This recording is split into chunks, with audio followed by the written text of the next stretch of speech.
በየሙሉ ሰዓቱ ከሀገር ውስጥና ከባህር ማዶ የተዘጋጁ ዜናዎች ወደ እናንተ እናደርሳለን። ውድ አድማጮች እንግዲህ አሁንም ዋና ዋና ዜናዎች የሚደመጡበት ሰዓት ላይ እንገኛለን። ተዘርፈው ወደ እንግሊዝ የተወሰዱትን የአጼ ቴዎድሮስ ሁለተኛ ታሪካዊ ቅርሶችን ኢትዮጵያ መረከቧን የተመለከተ ዜና አለን። የኢትዮጵያ ኤሌክትሪክ አገልግሎት በ1139 ሰራተኞቹ ላይ እርምጃ ወስጃለሁ ብሏል። ከውጭ ደግሞ ኮንጎ ብራዛቪል ከዓለም አቀፉ የገንዘብ ፈንድ IMF ጋር ውይይት ያስፈልገኛል ብላለች። እንዲሁም የእንግሊዙ ጠቅላይ ሚኒስትር ኬር ስታርመር ስልጣናቸው እንዲለቁ ጥያቄ ቀርቦባቸዋል። እነዚህን በዝርዝር እንመለከታለን። ወደ ሀገር ውስጥ ቀዳሚ ዜናዎቻችን እናልፋለን። ተዘርፈው ወደ እንግሊዝ የተወሰዱትን የአጼ ቴዎድሮስ ሁለተኛ ታሪካዊ ቅርሶችን ኢትዮጵያ ተረከበች።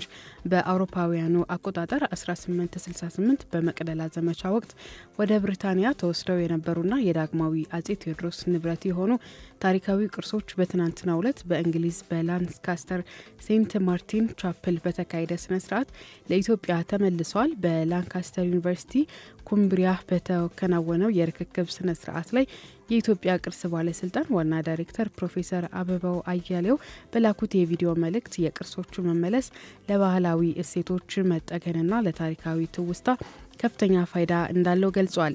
ለኢትዮጵያ ከተመለሱ ቅርሶች መካከልም የአጼ ቴዎድሮስ የራስ ጸጉር ዘለላዎች፣ ንጉሰ ነገስቱ በመቅደላ በክብር በወደቁበት ወቅት ደም የነካው የልብስ ቁራጭና በወቅቱ ለብሪታንያ ጦር አባል በስጦታ ተሰጥቶ የነበረው የወርቅ አምባር እንደሚገኙበትም ትርታ ለንደን ከሚገኘው የኢትዮጵያ ኤምባሲ ሰምቷል።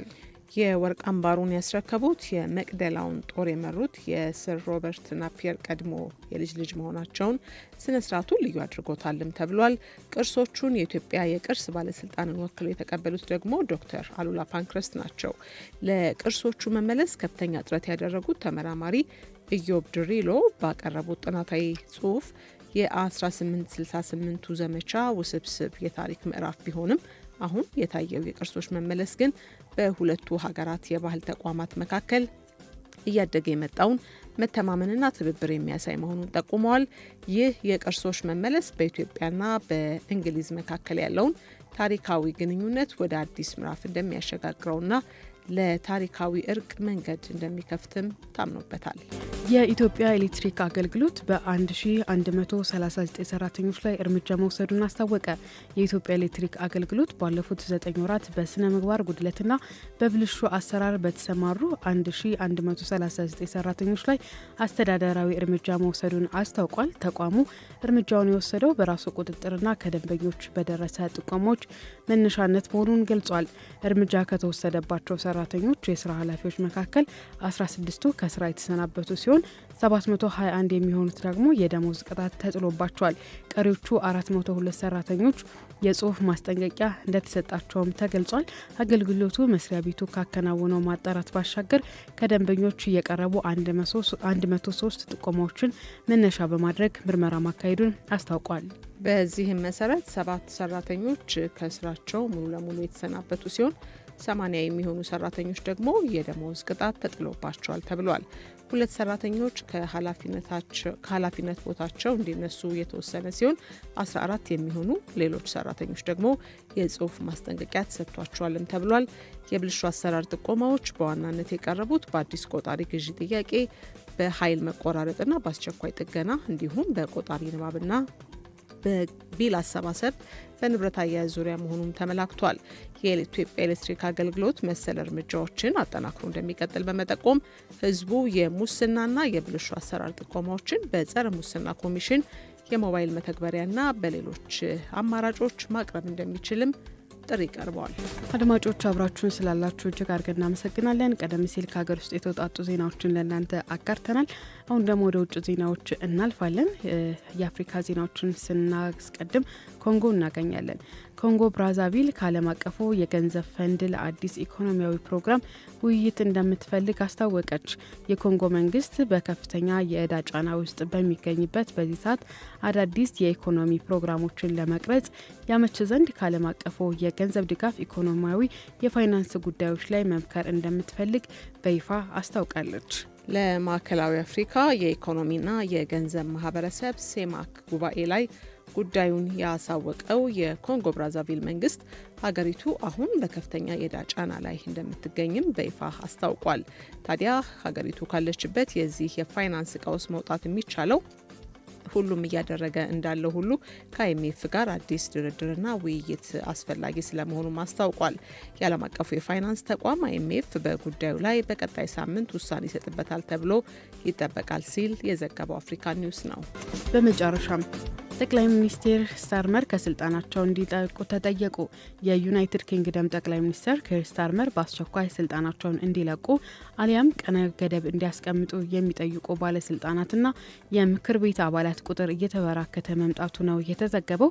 በቅርብ በተካሄዱ አካባቢያዊ ምርጫዎች በእንግሊዝ ከተሞች ጨምሮ በዌልስና ስኮትላንድ ውስጥ ጭምር የሌበር ፓርቲ ተቀባይነት መቀነሱን የሚያሳይ የተባለ ዝቅተኛ ውጤት መገኘቱን ያስታወሰው ዘገባው ከስልጣን በመልቀቅ ጭምር በሰር ኬር ስታርመር መንግስት ላይ ተቃውሟቸውን የገለጹ ባለስልጣናት ለጠቅላይ ሚኒስቴሩ 2 ምርጫ መስጠታቸው በዘገባው ላይ ተነቧል። ስልጣናቸውን የተዉ 10 ባለስልጣናትና ቁጥራቸው እለት በእለት እየተጨመረ ነው የተባሉት የምክር ቤት አባላት ጠቅላይ ሚኒስትር ኬር ስታርመር በአስቸኳይ አሊያም ቀነ ገደብ አስቀምጠው ስልጣን እንዲለቁ መጠየቃቸው ቢሰማም ጠቅላይ ሚኒስትሩ ግን በርትቼ በመስራት ለውጥ አመጣለሁ እንጂ ስልጣን አልለቅም ሲሉ ተናግረዋል። ቢቢሲ የዘገባው ምንጭ ነው። ቆይታችን ይቀጥላል። አድማጮች የቱናችሁ እያደመጣችሁ ነው? በምን አይነት ሁኔታ ውስጥ ሀሳብ አስተያየቶቻችሁን አጋሩን። 0116ን በማስቀደም 68 46 22 እንዲሁም 66 35 82 ላይ ብትደውሉልን ሀሳቦቻችሁ ይደርሱናል፣ እንቀበላለን። እኛም መልሰን ወደ እናንተ እናጋራለን። የአጭር ጽሁፍ ይቀናናል የምትሉ ደግሞ በአጭር ጽሁፍ መልእክት መላኪያችን 9760 ላይ ብትጽፉልን በዛም በኩል ይደርሰናል። ቆይታችን እስከ 2 ሰዓት ከ30 ሲቀጥል በአጋርነት አብረን እየሰሩ የሚገኙ ድርጅቶች አሉ። ማን እንደ እናት የሚለን እናት ባንክ አንዱ ነው። እናት ባንክ እንግዲህ ዘርፈ ብዙ የባንክ አገልግሎቶችን በመስጠት ታውቁታላችሁ። ስላንቺ የቁጠባ ሂሳብ ሌሎች ባንኮች ላይ የማይገኝ ስለ ደህንነትሽ፣ ስለ ነገሽ፣ ስለ ወደፊትሽ የሚያስብ የቁጠባ ሂሳብ ነው። ጠቀም ያለ ወለድ ይገኝበታል ከሌሎች ባንኮች በተለየ ማለት ነው። እንዲሁም ከሌሎች እናት ባንክ ከሚሰጣቸው የቁጠባ ሂሳብ ቁጠባ አገልግሎቶች በተለየ መልኩ በስላንቺ የተጠቀምሽ ህልምሽን ማድረግ ትችያለሽ። ስለ ነገሽ፣ ስለ ወደፊትሽ ጠንክሮ የሚሰራው እናት ባንክ ደግሞ ህልምሽን እንድታደርጊ ሁሌም ከጎንሽ አለ። እናት መላ ወይም ዩኒካሽ ትምህርት ቤቶች ያለምንም ችግር እንዲሁ ከመምህራን ጋር ያለውን ግንኙነት የሚያስተካክሉበት የኮሚኒኬሽን ደብተርና የመጽሐፍት ግዢ የሚቀላጠፍበት ወላጆችም እንግልታቸውን የሚያሳርፍ አሰራር ነው። እሱንም እናት ባንክ አስተዋውቋል። አጋራችን ስለሆነ እጅግ አድርገን እናመሰግናለን። ሌላኛው አጋራችን ራይት ትራንስፖርት ነው። ለፈጣኑ ትራንስፖርት አማራጭ እያላችሁ ይገኛል። ራይት ትራንስፖርት ከተማ ውስጥ ከሚደረጉ ጉዞዎች ባሻገር ከባህር ማዶ ወይም ደግሞ ከክፍላት ሀገራት የሚመጡ እንግዶችን ለመቀበል ጊዜ ቢያጥራችሁ ወደ 8294 በመደወል ወይም የራይድ መተግበሪያን በመጠቀምና በማዘዝ እንግዳችሁን ያላችሁበት ድረስ ተቀብሎ በእንክብካቤ ያደርሳል። ለደህንነታቸውም ስጋት አይግባችሁ ይላል። ምክንያቱም እንግዶቻችሁ የት እንደደረሱ መከታተል የምትችሉበትንም ሲስተም በራሱ ዘርግቷል ማለት ነው። ለፈጣኑ የትራንስፖርት አማራጭ ራይት ትራንስፖርት ይዛት ሌላኛው አጋራችን ነው። አጋሮቻችን እጅግ አድርገን አመሰገንን።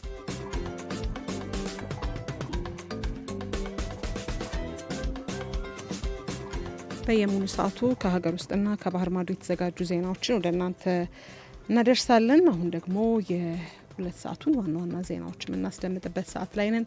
የትምህርት ጥራትና የቴክኖሎጂ ሽግግር ለኢትዮጵያ ብልጽግና ወሳኝ መሆናቸውን ፊንላንድ መግለጿን፣ እንዲሁም የኢትዮጵያ አርቲፊሻል ኢንተለጀንስ ኢንስቲትዩት 5 የሀገር ውስጥ ቋንቋዎችን ማሽኖች እንዲረዷቸው ወይም የማሽን ቋንቋ ማድረግ መቻሉን ማስታወቁን፣ ከውጭ ደግሞ በናይጄሪያ ዛሚፋራ ግዛት በተፈጸመ የአየር ጥቃት ከ100 በላይ ሰዎች ህይወታቸው ማለፉን፣ እንዲሁም የሩሲያው ፕሬዝዳንት ቭላዲሚር ፑቲን ሩሲያ አዲስ ሚሳኤል መታጠቅ በቀጣይ ዓመት መታጠቅ እንደምታጠናቀቅ ይፋ ማድረጋቸውን ተመልክተናል። ከሀገር ውስጥ ያዘጋጀናቸውን ዜናዎች አስቀድመን እንጀምራለን። የትምህርት ጥራትና የቴክኖሎጂ ሽግግር ለኢትዮጵያ ብልጽግና ወሳኝ መሆናቸውን ፊንላንድ ገልጻለች። በኢትዮጵያ የፊንላንድ አምባሳደር ሲኒካ አንቲላ ሀገራቸው ካለችበት የደህንነት ታሪክ ወጥታ አሁን ለደረሰችበት የእድገት ደረጃ የትምህርት ጥራት፣ የቴክኖሎጂ ሽግግርና የሴቶች እኩልነት ቁልፍ ሚና መጫወታቸውን ገልጸዋል። አምባሳደሯ ይህንን ያሉት በቅርቡ በአዲስ አበባ በተካሄደው የአውሮፓ ህብረትና ኢትዮጵያ የንግድ ጉባኤ መድረክ ላይ ተገኝተው ለትርታ በሰጡት ልዩ ማብራሪያ ላይ ነው። በሁለተኛው የዓለም ጦርነት ከፍተኛ ድህነት ውስጥ የነበረችውና አሁን ላይ ጠንካራ ኢኮኖሚና ደስተኛ ህዝብ ያላት ሀገር የሆነችው ፊንላንድ ለትምህርት ጥራት የሰጠችው ትኩረት ለስኬቷ ዋነኛ ምክንያት እንደሆነ አምባሳደሯ ነግረውናል። ፊንላንድ በአሁኑ ወቅት በዓለም አቀፍ ደረጃ በትምህርት ጥራቷ የምትታወቅ ደረጃ ላይ ለመድረስ መሰረቱ ጥራት ያለው ትምህርት መሆኑን ጠቁመዋል። በተለይም ደግሞ ሀገሪቱ የሁለተኛ ደረጃና የቴክኒክ ሙያ ትምህርት ለሀገር እድገት ያለው ሚና ከፍተኛ መሆኑን በመጥቀስ ፊንላንድ በኢትዮጵያ የትምህርት ዘርፍን ለማገዝ ያላትን ቁርጠኝነት አረጋግጠዋል። በተጨማሪም የኢኮኖሚ እድገትን ለማፋጠን የቴክኖሎጂ አጠቃቀም ወሳኝ መሆኑን የጠቀሱት አምባሳደሯ እንደ ኖኪያና ቫይሰላ ያሉ ግዙፍ ካምፓኒዎች በኢትዮጵያ ያላቸው ተሳትፎ በማስፋትም የቴክኖሎጂ ሽግግር እንዲመጣ እየሰሩ እንደሚገኙ ገልጠዋል።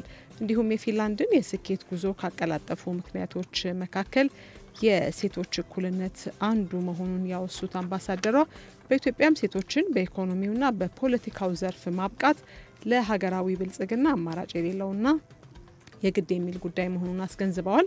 የጠንካራ ተቋማት ግንባታና የግል ዘርፉን ማበረታታት ፊንላንድን ለስኬት እንዳበቃት አውስተው ኢትዮጵያ አሁን የጀመረቻቸው የኢኮኖሚ ማሻሻያዎችም ለውጭ ኢንቨስትመንት ምቹ ሁኔታን እንደሚፈጥሩ ያላቸውን እምነት ነግረውናል ስትል ባልደረባችን ቆንጅት ተሾመ ዘግባለች። ቀጥለናል አድማጮች። የኢትዮጵያ አርቲፊሻል ኢንተለጀንስ ኢንስቲትዩት 5 የሀገር ውስጥ ቋንቋዎች ማሽኖችን እንዲረዷቸው ወይም የማሽን ቋንቋ ማድረግ መቻሉን አስታውቋል። ኢንስቲትዩቱ በጤና ዘርፍም በሽታውን በቀላሉ ለመለየት የሚያስችሉ የቴክኖሎጂ ስራዎችን እያከናወነ እንደሚገኝ ገልጿል።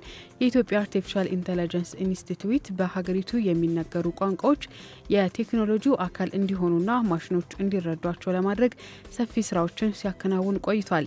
የኢንስቲትዩቱ ኮሚኒኬሽን ዳይሬክተር ተስፋዬ ዘውዴ ለትርታ እንደገለጹት እስካሁን በተከናወነው ምርምር 5 የሀገር ውስጥ ቋንቋዎችን የማሽን ቋንቋ ማድረግ መቻሉን ገልጸዋል። ይህም ቴክኖሎጂው የሰዎችን የዕለት ተዕለት እንቅስቃሴ እንዲያግዝ ለማድረግ በሚሰራው ስራ ትልቅ ምዕራፍ መሆኑን ነው ዳይሬክተሩ የገለጡት። ኢንስቲትዩቱ ከቋንቋ ምርምር ስራዎች ባሻገር በአርቲፊሻል ኢንተለጀንስ የታገዙ የፈጠራ ስራዎችን በተለያዩ ዘርፎች እየከወነ ይገኛልን ብለዋል። በተለይም በጤናው ዘርፍ የሕክምና ምርመራዎችን ለማቀላጠፍና በሽታዎችን በቀላሉ ለመለየት እንዲሁ ለማየት የሚያስችሉ የቴክኖሎጂ ውጤቶች ላይ ትኩረት ተሰጥቶ እየተሰራ መሆኑን ዳይሬክተሩ ጠቁመዋል። ኢንስቲትዩቱ በቀጣይም ሌሎች ተጨማሪ የሀገር ውስጥ ቋንቋዎችን ወደ ማሽን ቋንቋ ለመቀየርና የኤአይ ቴክኖሎጂ ለሀገር በቀል ችግሮች መፍቻነት የመጠቀም ስራውን አጠናክሮ እንደሚቀጥል አስታውቋል ሲል ባልደረባችን አበበ ተገኝ ዘግቦታል። አድማጮች የሀገር ውስጥ ዜናዎቻችን ያደመጣችኋቸውን ይመስሉ ነበር። አሁን ደግሞ ወደ ውጭ ዜናዎች እናልፋለን። አፍሪካዊ ጉዳዮችን ስናስቀድም ናይጄሪያ እናገኛለን። በናይጄሪያ ዛሚፋራ ግዛት በተፈጸመ የአየር ጥቃት ከ100 በላይ ሰዎች ህይወታቸው ማለፉ ተሰምቷል። በናይጄሪያ ዛሚፋራ ግዛት በሚገኘው ገበያ ስፍራ በተፈጸመ የአየር ጥቃት ነው ቢያንስ 100 ያህል ንጹሃን ህይወታቸው እንዳለፈ መገናኛ ብዙሃን በስፋት የዘገቡት። በሰሜን ምዕራብ ዛሚፋራ የተፈጸመው ይህ ጥቃት በማውገዝም በአካባቢው አስቸኳይ የምርመራ ስራ እንዲጀመር የጠየቀው የሰብአዊ መብት ተሟጋቹ አምነስቲ ኢንተርናሽናል ነው። በሰሜን ናይጄሪያ መሰል ጥቃቶች ሲፈጸሙ በዚህ ወር ብቻ ሁለተኛው ነው ሲልም አምነስቲ ኢንተርናሽናል አክሏል። በጥቃቱ ህይወታቸው ካለፉት በተጨማሪም በህይወት ያሉና ከባድ ጉዳት የደረሰባቸው ደግሞ በአካባቢ በሚገኙ ሆስፒታሎች ሕክምና እየተደረገላቸው መሆኑን ተሰምቷል። የዘገባው ምንጭ ሮይተርስ ነው። በመጨረሻም የሩሲያው ፕሬዚዳንት ቭላዲሚር ፑቲን ሩሲያ አዲስ ሚሳኤል በዚህ ዓመት እንደምታጠናቀቅ ይፋ አደረጉ። ሩሲያ በያዝነው ዓመት መጨረሻ ስትራቴጂካዊ የኒውክሌር ሚሳኤልን ይፋ ታደርጋለች ያሉት ፕሬዚዳንት ፑቲን ይህም በዓለም ላይ ካሉት እጅግ ውጤታማ ይሆናልን ብለዋል። ይህም ሚሳኤል ዲዛይን የተደረገው በብዙ ሺህ ማይል ርቀት የሚገኙ ኢላማዎችን ማሳካት በማሰብ እንደሆነም ተገልጿል።